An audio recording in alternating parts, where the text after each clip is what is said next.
It's been 35 days since Governor Greg Abbott has shut down bars in the state of Texas, but those aren't the only things that have been shut down, and there's been no guidance since. Hey everyone, I'm Chad Hasty, host of the Chad Hasty Show, which airs weekday mornings 8:30 to 11 a.m. Central Time on News Talk 95.1 FM and 790 a.m. KFYO.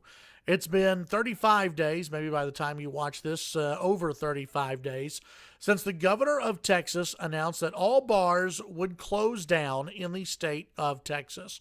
Now, they could have beer and drinks to go, but no gathering inside the bars. Restaurants were allowed to open, of course, but at a lower capacity, and their patios could open up. Bar patios? No, you can't open up. It's been 35 days since that announcement occurred, but it's also been 35 days since wine tasting rooms haven't been allowed to open in the great state of Texas.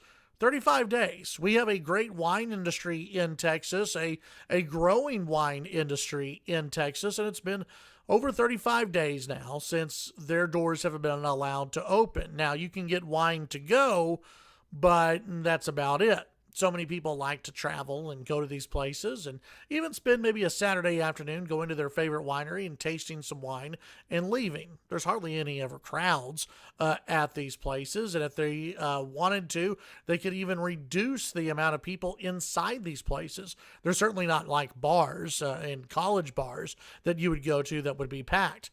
But not only wine tasting rooms are shut down, but distilleries are shut down as well. They can't even open their doors for tastings. They can't have outdoor seating areas for their brew pubs or anything else. And these are places also that don't have, huge crowds that usually go to these places. And in fact, some distilleries are being told that, customers can come by and pick up a couple of bottles per month and then they can leave. It's been 35 days since these businesses have been shut down in Texas, and the governor of the state has not updated any guidance, hasn't really held a press conference to explain his reasoning moving forward or when we may see these businesses open back up. Now, you may agree that bars and restaurants, or bars mainly, should be closed to control the spread of the coronavirus. It's a legitimate debate point that is out there. But why not at even 15% capacity? Why can't a bar that serves food remain open? And I mean real food, like pizza and burgers and chicken tenders or chicken wings, buffalo wings, whatever you may want to have. Why can't their patios be open? If restaurant patios can be open, it's beautiful summer out there. Why can't bar patios be open? Why can't a winery be open to do tastings? We've got a couple of wineries, a few wineries here in Lubbock, Texas, and they're not really ever that packed when it comes to their winery rooms where people can go in and do tastings. Why can't they be open? That doesn't make a lot of sense. Businesses here in Lubbock, like Two Docks Brewing and others, they can't even open up their patio.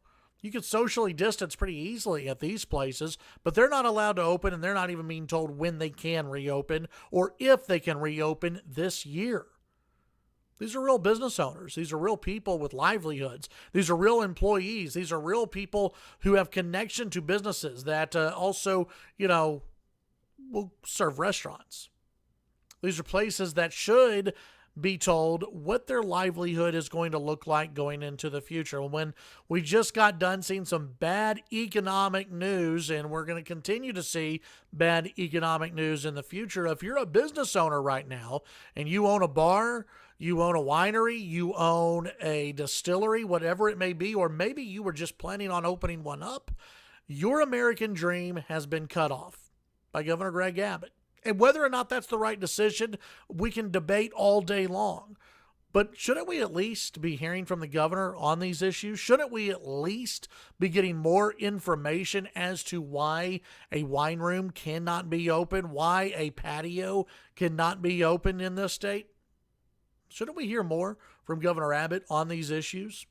Listen, it's great that, you see certain sectors starting to come back and some restaurants that are allowed to open, but make no mistake, The pain and economic damage is not done.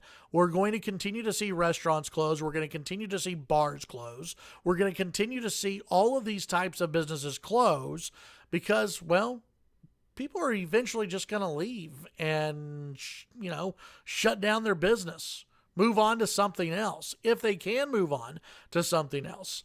I can't imagine what a bar owner is going through right now, what a owner of a winery is going through, or a distillery, someone who has sunk so much money, their hopes and dreams, their livelihood into these businesses, just to be told, wait and see. We'll let you know when you can reopen. We deserve more answers. The people of Texas deserve more answers, and these employees and these business owners deserve answers. Tune in to the Chad Hasty Show weekday mornings, 8:30 to 11 a.m. Central Time on News Talk 95.1 FM and 790 AM KFYO. Have a great day.